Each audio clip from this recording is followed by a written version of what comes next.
With any idea of what would be the difference between practical and well-rounded? No? Elise, any idea? I think like it's just deciding whether you should just learn about what you need for your future career or you should learn about everything so you can understand the world better. Mm-hmm. Now, what subjects would typically be considered well-rounded, and what subjects would be considered practical education? I guess like things like arts and crafts or sewing could be rounded, or Mm-hmm. like how to like map stars or exploring the world, or like history, but sometimes you need history. And Of like course. math or science could be for your career. And like also you could, I guess you could say physical education, like PE is well-rounded because you might not need to work for your future career like that. Unless you become a PE teacher, of course. Yeah, no, absolutely. And you're correct. Pretty much well-rounded education is things that are not considered your typical go-to job, right? For example, people who pursues any math and sciences are is kind of the first thought when you think of practical education. And then whereas well-rounded, although physical education is important, it is not necessarily immediately practical, but it can teach you some well-rounded thinking. Um, and other courses such as history, again, is not a go-to career. However, it is again a well-rounded education because you learn about the mistakes that happened in the past. So, thank you so much, Elise, for sharing that.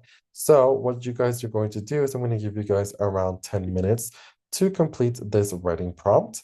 Now, the essay doesn't need to be terribly long, but again, I want you guys to get used to using Manchester Phrasebook. A lot of the vocabulary that you can adopt from that website will be very nice to use in your day-to-day writing. So, that being said, not only are you going to use Manchester Phrasebook, it doesn't need to be terribly long. So keep it concise, keep it to the point, right? We're looking just for your opinion, reasoning, and examples to support your answer. And then, of course, counter arguments, right? What what others might have said about your perspective and why they not be, and why is your perspective better than the counter argument. So you can do a little research, of course, maybe some statistics, find some statistics, maybe some news articles that have talked about it. I'll leave it very much up to you, or you can keep it personal. Now, although this is your opinion and it is something where you're allowed to use first person, I would just recommend it making sure that you're still keeping it formal as possible. I shouldn't be seeing any slang. I shouldn't be seeing any casual words being used here. This is still a formal essay and it should be a formal response. And by using Manchester Phrasebook, you are making it easier for that to happen. All right.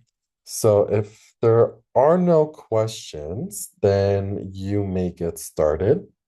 10 minutes starting now. However, if you have any questions during that time, feel free to ask me, of course, and then we can discuss it further. All right. So 10 minutes starting now.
How's it going so far?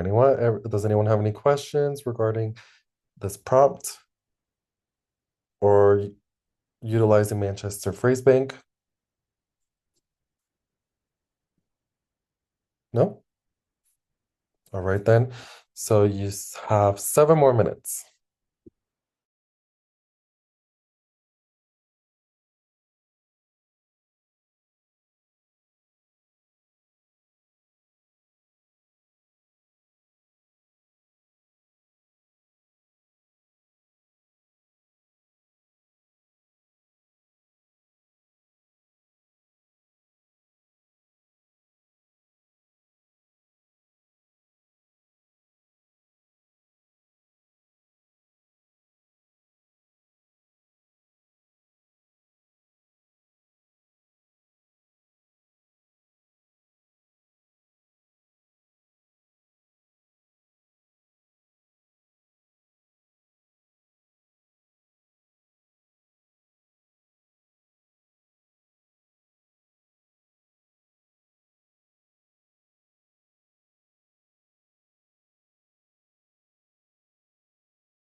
All right, time is up. Please start submitting your responses, and we're going to take this time to edit it on the document.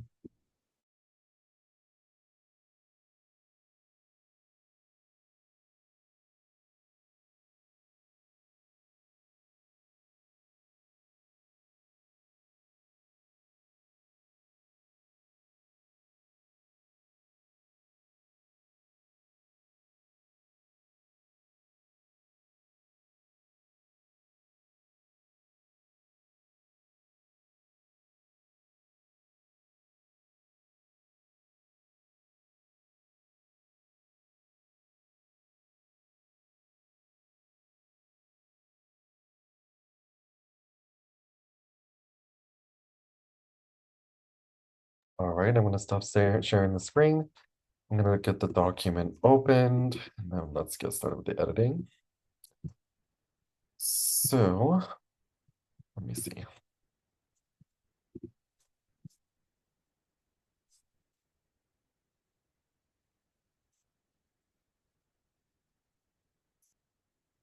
All right, Elise, let's take a look at yours.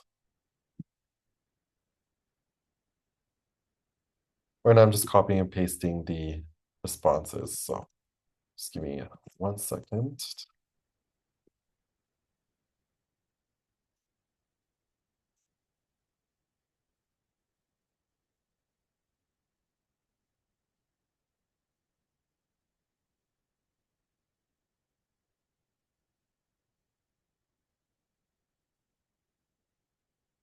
All right. So here, what you said here, enriching one's understanding of the world is important. However, while it is crucial to be a master in the field of one's career, broadening one's horizon will only make one a better person, better and wiser person. Awesome. This is a great first introduction. My first reason to my claim of broadening horizons instead of rarely meeting the claim is because one's life extends far beyond just a mere job. Um,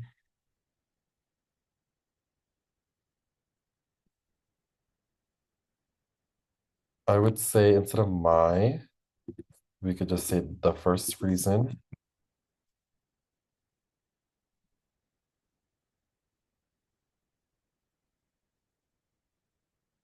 to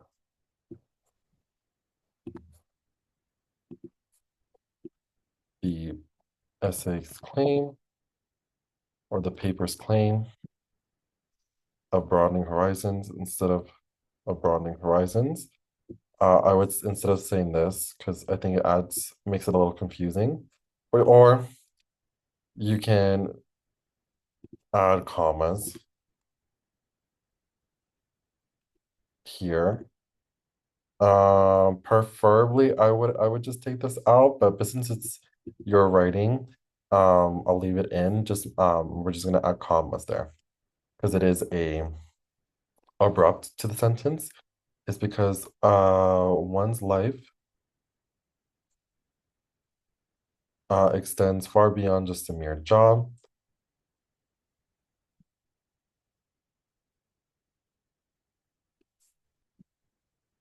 I would say instead of just a mere job, far beyond work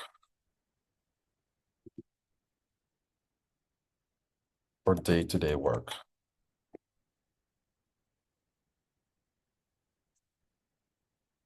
Um,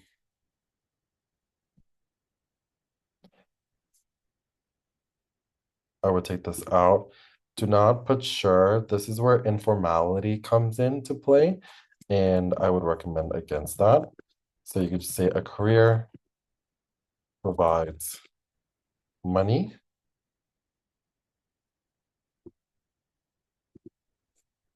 and support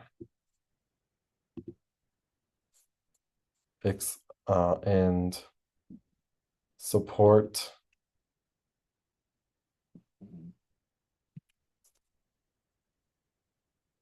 um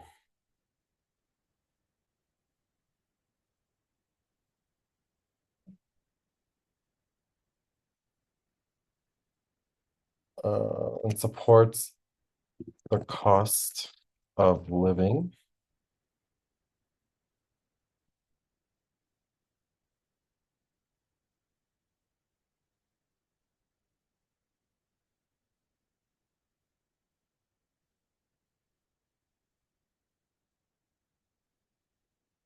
When you mention one begins to appreciate the bounds of one's knowledge later on in life, for example, after resignation, how does that have to do with the first part of your sentence? Like, are you trying to say that money, like a job brings money and supports your family, and let's say you quit, you appreciate the money that comes in life, or what do you mean by this? What is the point you're trying to make here?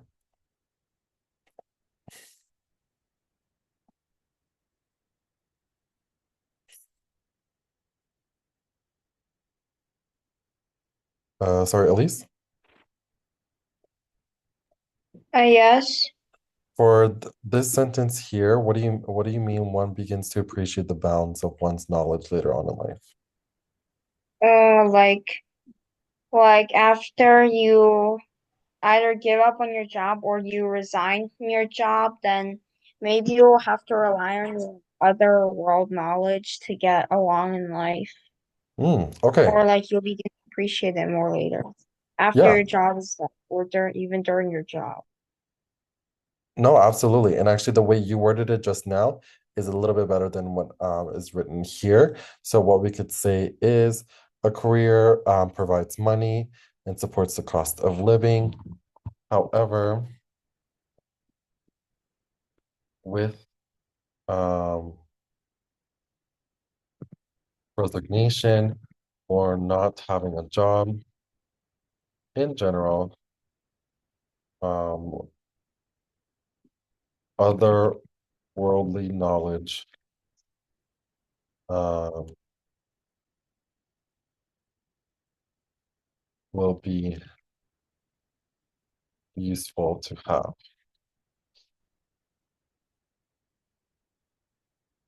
Basically, what you said, I just wrote it down here. Secondly, one will never regret the decision, careful with spelling, to broaden their own life. Although many others state that perhaps having too much knowledge can harm oneself. However, to understand the world and its functions is the greatest gift one can hold in their hand. Absolutely. For knowledge is the language the world speaks, and how can it even begin to function? In conclusion, if given the choice, one should choose to align themselves and broaden their horizons, thus bringing new light onto the world. Awesome. So at least this is great. Now, what I'm reading here is a lot of repetition of the same point that you're making, that there's a need for worldly knowledge, and it's appreciative when you especially when you don't have anything. Majority of the sentences that you have here are just basically rewording of that same point. What I would want you to expand on a little bit more is provide specific examples of how would one um uh experience the sentiment that you're mentioning right now. You can either provide a personal response or maybe a news article, someone else's own history. This would be a point where you would have to provide a little bit more specific support to help bring your point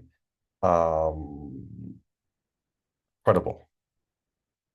All right. Do you have any questions regarding that?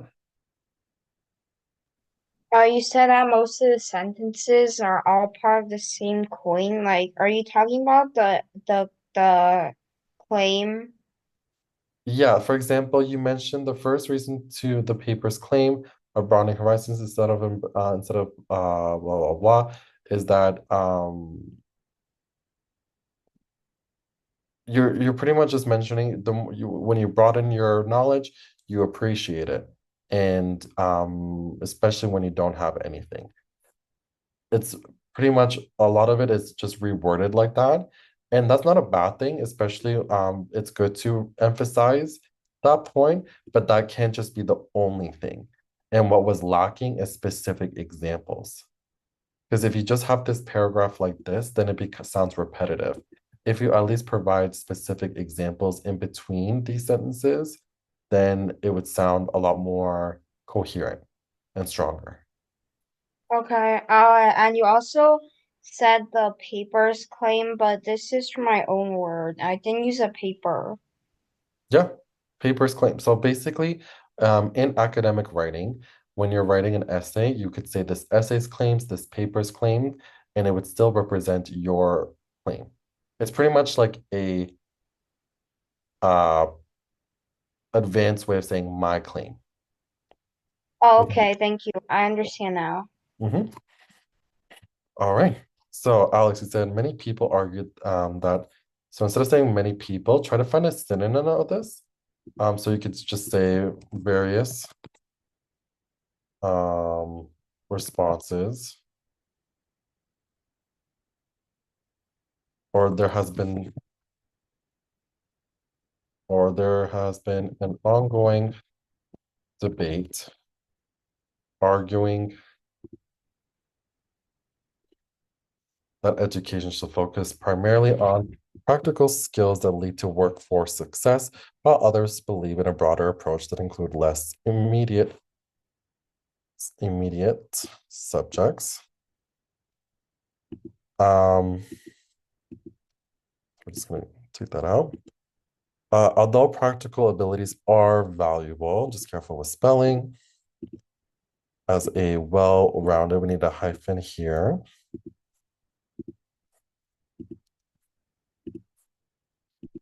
A well-rounded education fosters creativity, critical thinking, and adaptability. Critics claim these impractical subjects, so we need spelling, uh, are, uh, are a waste of time, but the critical thinking benefits often prove invaluable in both professional and personal settings. Awesome. So, Alex, this is a great beginning. Now, one thing just to help improve or at least add more context to the point you're trying to make is adding again specific examples. Now, it can be a personal example, like someone you know, historic, maybe someone you want to reference, or it could just be a statistic just to at least support your general claim. So that would be just the biggest piece of feedback I have for you. Now, in terms of what you provided so far, just be careful with um, spelling, as well as just making sure that the word is formed correctly. For example, personal, arguing, um, and yeah. And then many people, there's synonyms of using that. Any questions, Alex? No. Awesome. Okay. So, um, oh, Russell, I see that you submitted yours. So let me take a look.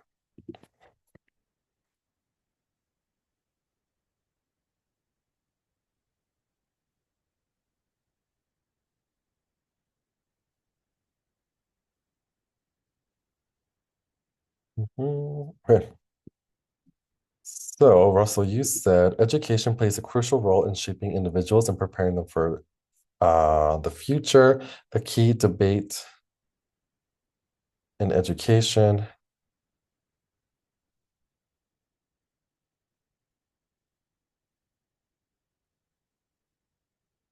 a key point debatable in education is whether it should be narrow and focus on practical skills, or maybe instead of point, a key focus debatable in education is whether it should be narrow and focused on practical skills or broad and well-rounded. Awesome. Both approaches have their advantages, but a well-rounded education ultimately provides greater long-term benefits for individuals and society. Awesome. However, I think that a narrow education is better to prepare people for when they finish learning and start working. Mhm. A narrow skills-based education prioritizes specialized knowledge and technical abilities. Great. This approach ensures that students acquire expertise in specific field, making them highly employable in industries that require particular skills. I would say that instead of particular skills, that require essential skills.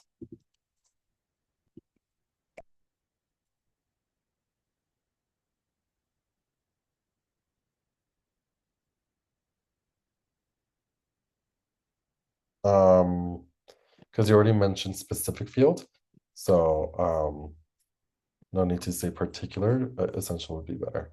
For example, vocational training in fields like engineering, healthcare, or information technology equips students with the practical abilities needed to enter the workforce quickly. Awesome.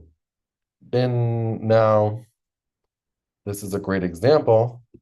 I'm just curious if you would be able to maybe find a good a statistic here to support that claim, or a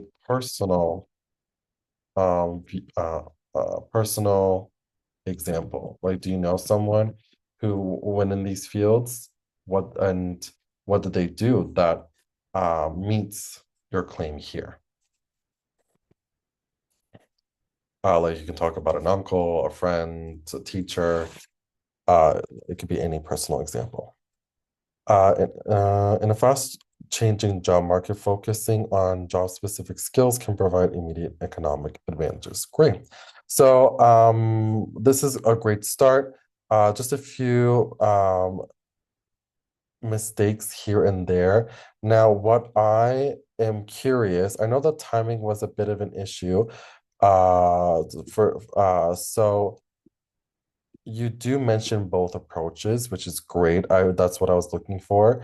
Now, I'm curious to know, or not curious to know, but I'm just want to make it known that if you're going to mention both approaches as having advantages and disadvantages, your paragraph should be structured as such.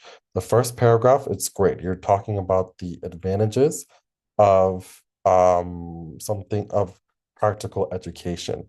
I would say now discuss the advantages of well-rounded education, right? And then maybe talk about the cons for each one as well. And then add a little bit. So then at that point, you can add a little bit more analysis, add a little bit more um, findings to create a strong conclusion of what you think would be your um, what you think would be the perfect conclusion here. Now, again, when you mention specific, not when you mention examples, they're still a little bit general. It's good to add something a little bit more specific to support that general claim. Okay. Any questions, Russell? No. All right. So let's move on. We're going to do a reading practice now.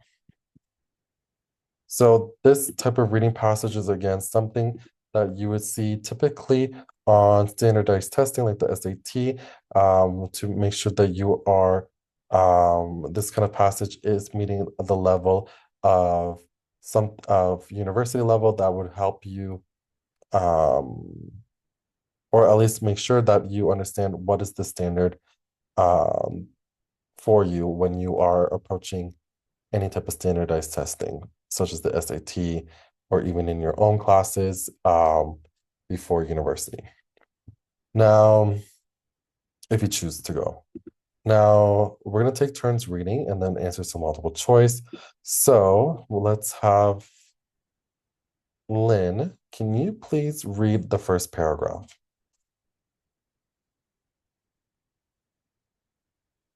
The people of the village were an odd sort. They had come from all walks of life, brought together by the same hard earth and the same restless ambition.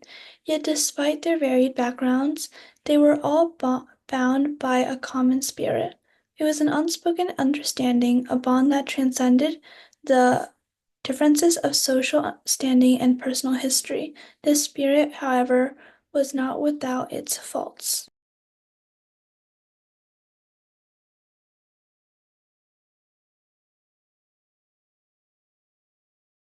Awesome. Thank you so much.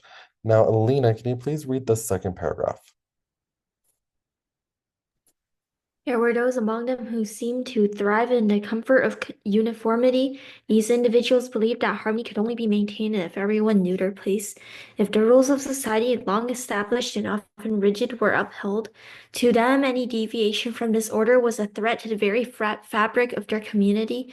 They viewed the restless, adventurous souls who dared to challenge tradition with suspicion, even disdain.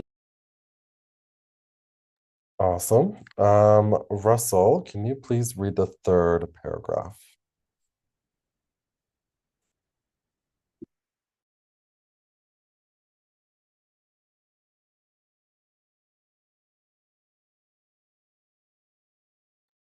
Sorry, Russell, if you don't mind reading the third paragraph for us. On the other hand, there were the rebels, those who believed that progress required change and that the old ways, however revered, should not be shackles. They saw themselves as the torchbearers of a brighter future, not bound by the constraints of the past, but driven to carve out a new world for themselves. In their eyes, the very existence of the village was a testament to the potential for transformation, and they would not let that potential be suffocated by the weight of tradition. Awesome. All right. And then as for the last paragraph, Alex, can you please read it? As time passed, the tensions between these two factions grew more palpable. The air in the village was thick with murmurs of rebellion and whispers of conformity.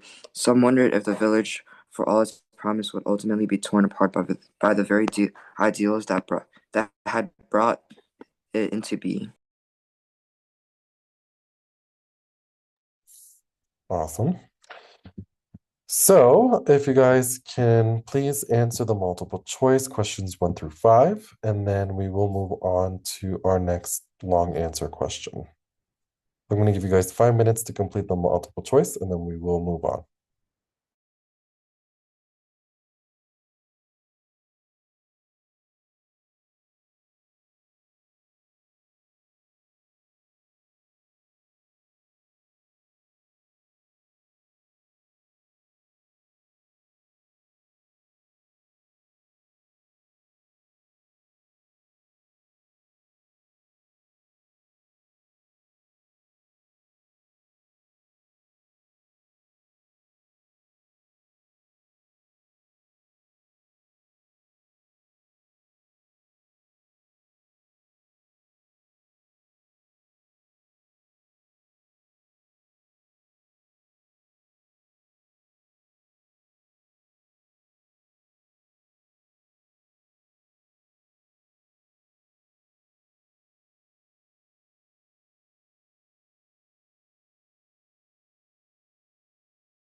Few more minutes.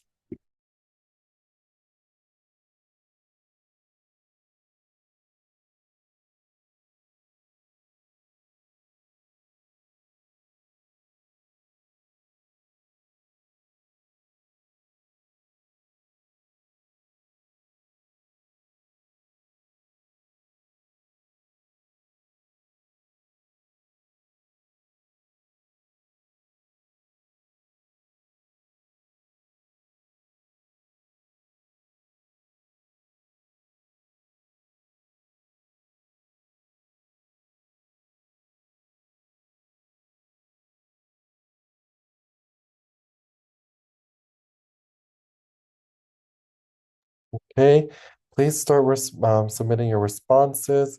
It's okay if you're not completely finished, but we are going to have to move on in 3, 2, 1. All right, so as for the answer key, let me just submit it into the chat.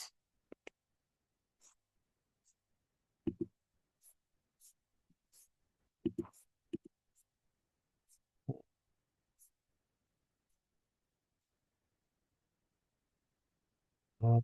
Where is it?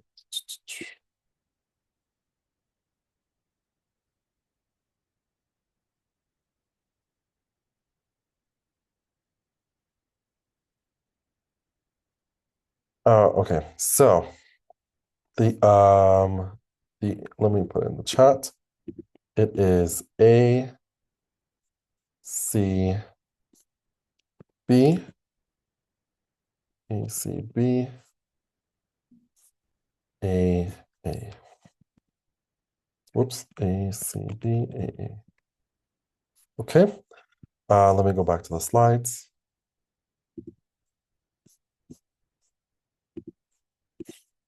So, what is the primary conflict in the passage? The villagers are divided by maintaining the tradition and seeking change. For number 2, it is, as we know, C, which is which of the following best describes the tone of the passage, tense and conflicted. Number 3 is B. According to the passage, how do the rebels view the traditional ways of the village? They view them as outdated and limiting. As for question number 4 and 5, they're both A. Does anyone have any questions? No? All right then. So we do only have 20 minutes. So let me get back to the recommended author and book of the day. So this is James Clear, our author of the day. So let's get Alex, can you please read the first paragraph for us? James Clear is a writer, speaker, and expert on habit formation, decision making, and continuous improvement.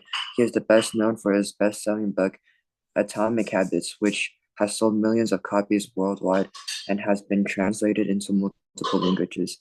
Clear's work is based on psychology, neuroscience, and personal development research, providing practical strategy for individuals to build better habits, break bad ones, and optimize their lives through small, consistent changes.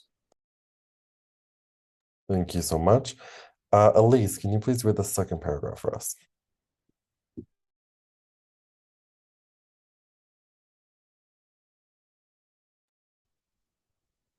Before becoming a full-time author, Clear studied biomechanics and worked in various industries, applying the principles of habit formation to sports and personal growth. His popular newsletter, 321 Thursday, reaches millions of readers weekly, offering insights on self-improvement and productivity. Through his writing and speaking engagements, he has influenced organizations, athletes, and business leaders worldwide. Awesome. So let's get to know his book, Atomic Habits. Let's see. Alina, if you don't mind reading this slide for us. Atomic Habits by James Clear explores how small, consistent changes lead to remarkable long-term results. Clear introduces a four-step framework: cue, craving, response, and reward to build good habits and break bad ones.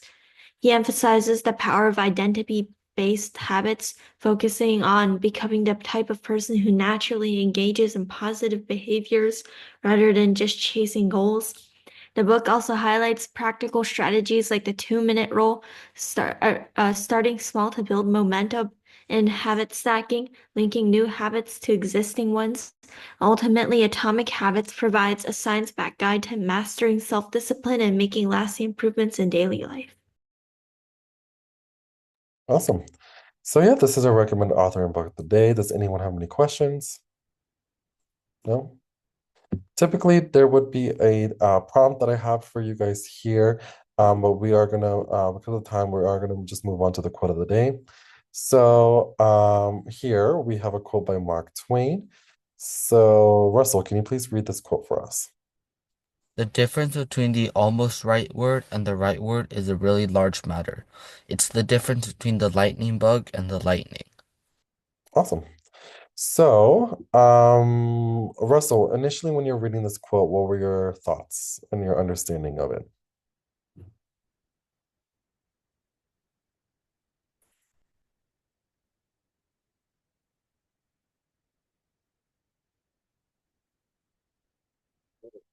Any ideas?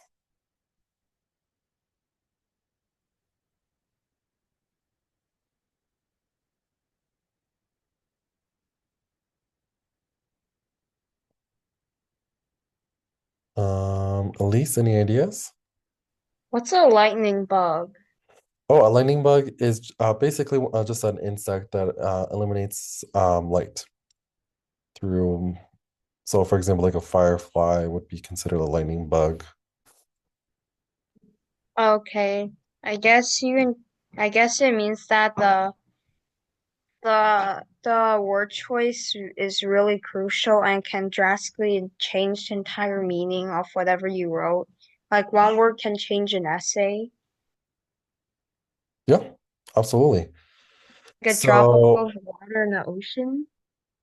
yeah, water in the ocean. Both are considered, can be used, but ocean tells us more information, right? Um, Now, what I want you guys to do is write a short paragraph, around 5 to 7 sentences, but because of time, just do around five is good enough, where you're describing a simple event such as making a cup of tea or walking in the rain. Then you're going to provide um, a second version of your paragraph with more precise and vivid words. So pretty much coming up with a basic version, or maybe a version that you originally thought of yourself, and then look back to it and see how you can improve on it with the wording. Um, and then we'll discuss how that choice impacted your writing. Okay. So I'm going to give you guys 10 minutes to complete this task, and then we'll quickly take it up, and then I'll introduce your homework. Does anyone have any questions? No? All right, then you may get started, and then I will pick it up in 10 minutes.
2 more minutes. Well, actually, sorry, 1 more minute. So I would take this time to start finalizing your sentences and then submitting what you do have.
All right, time is up. Please submit your responses. It's okay if you're not completely finished, but we are going to have to move on.